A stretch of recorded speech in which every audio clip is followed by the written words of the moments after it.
चलो देखो, जो श्रृंगार रस होता है, श्रृंगार रस का जो अस्थाई भाव होता है, अस्थाई भाव, वो रति होता है। क्या होता है? रति। रति का मतलब प्रेम, रति का मतलब प्रेम। एक चीज और बता दें, ये जो रति है ये कामदेव की पत्नी का नाम है। किसका?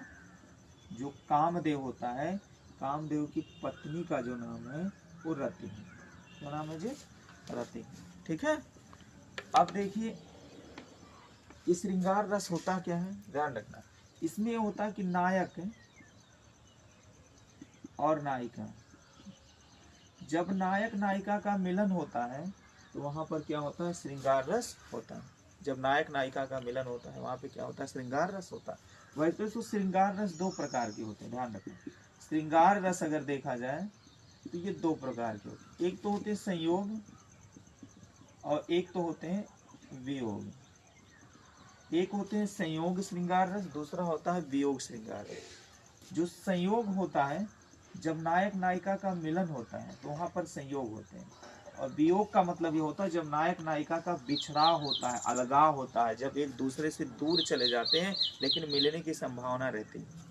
दूर तो जाते हैं लेकिन मिलने की संभावना रहती है, वहीं पे वियोग हो जाता है। ठीक है। तो इसकी परिभाषा देखो, हम अब इसकी परिभाषा किस तरह से याद रखेंगे। परिभाषा ध्यान रखना। परिभाषा क्या होता है, क्योंकि आप लोगों ने पढ़ा है कि रस के चार अंग होते हैं। रस के चार अंग होते हैं। कौन कौन सा होता है? एक तो होता है स्थायी भाव, जिसको हम लोग भाव कहते हैं। एक होता है भाव विभाव, अनुभाव, और एक होता है संचारी भाव। क्या होता है? संचारी भाव। भाव विभाव, अनुभव और संचारी भाव, ये रस के चार अंग होते हैं। जब परिभाषा हम देखेंगे बस इसी से ही हम लोग परिभाषा बना लेंगे। बनाओ कैसे? परिभाषा होता है जब भाव विभाव, अनुभाव और संचारी भाव के संयोग से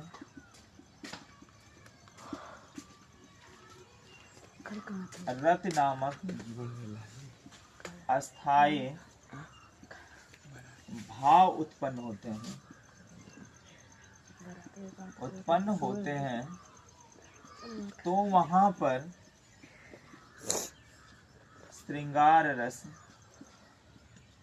की निस्बत होती है या श्रृंगार रस होता है ना। ठीक है। बस रटने की जरूरत नहीं है, बस आपको ये करना है। जब भाव विभाव